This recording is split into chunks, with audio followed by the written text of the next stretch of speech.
I'm going to start a video series on the Sicilian Defense, particularly the Sicilian Dragon. So I've been playing the Dragon for quite a long time now, and I think my expertise will definitely benefit those who are new to this opening and those who want to learn the intricacies and depth of this opening.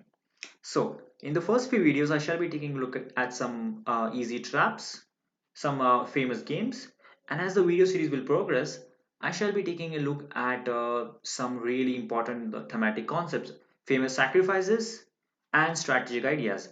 And in the end, we shall also be analyzing this opening in extreme depth. So you will know everything that you have to know about this opening. So let's get started. In this particular video, we shall be taking a look at a famous trap. So white starts the game with e4. It's a very standard way of beginning the game. You're controlling the center squares, key squares in the center, and black replies with c5. This move defines the Sicilian defense because you're controlling the center with a flanked pawn. So this is a very aggressive way of playing because after knight to f3, d6, black wants to control the dark squares in the center, and if he's allowed, he would play knight to c6, g6, bishop to g7, and basically gain control over these two dark squares in the center. And white does not allow this because once black gets an absolute control over the dark squares in the center, it will be very difficult for white to get anything of an advantage in the opening. And that's why he just counters all of these ideas with d4. So countering the control in the center, and black will happily capture this because this was a center pawn.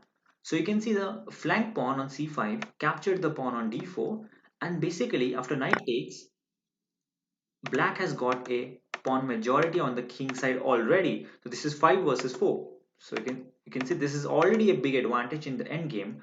So whenever we reach an end game, our 5 pawn mass will definitely help us to succeed. So generally these type of positions are very good for black in the end games. So let's take a look at what happens next. Now knight to f6, attacking the pawn in the center. Knight to c3 is a very common move, developing a knight, developing a piece, and protecting the pawn. And this is where we play g6. Basically, if you play something like a6, this is the knight of variation. Knight to c6 is classical. E6 is the Scheveningen. G6 is the dragon, which we shall be taking a look at. So once you play the bishop at G7, the bishop is extremely dangerous and it breathes fire across this diagonal, and that's the reason it's called as a dragon bishop. Well, we shall be taking a look at more of that in the videos to come next. But let's take a look at this now. Now we're going to play bishop to E3, and this is where things can go really wrong for black. If he plays knight to g4, no, generally this looks very good because, well, our knight is definitely protected by the bishop, and it feels like you're attacking this bishop, and white just has to move the bishop. And by doing this, you're disrupting white's whole setup because now, if you just move the bishop over here or anywhere else, you're disrupting all of white's setup. But the point is, this is actually a blunder and white does not have to move the bishop. In fact, we can simply win a piece with b5, bishop to b5 check.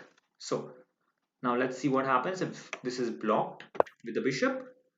Now we capture on g4 with our queen, and we are simply a piece up because the bishop cannot capture the queen as it is pinned over here. So we are simply a piece up at move number 8. So let's go back. Let's see what happens if knight to d7. Again, this knight has lost its support and we can simply pick that up. So already piece up at move number 8. What happens if knight to c6? This is the key variation. We simply take the knight. The queen is attacked. Basically, the knight has to be taken. And after takes, our bishop creates a double attack on the king and the rook. After bishop to d7, we just capture the rook, and a simple variation can go like this.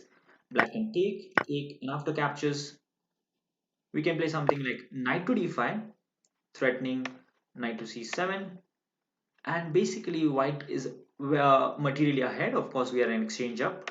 We are simply going to castle, play queen to d4, and white is very much better in this position, materially as well as positionally, because most of his pieces haven't yet moved yet from their initial squares.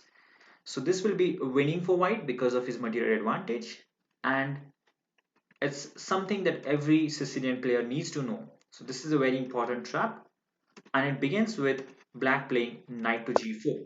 So generally, the correct way to proceed here is simply to play bishop to g7, and white will simply continue f3, and we shall be taking a look at what will happen in the main opening in the next few videos. So hope you've enjoyed this. Thank you for watching, and do subscribe to my YouTube channel for more such videos.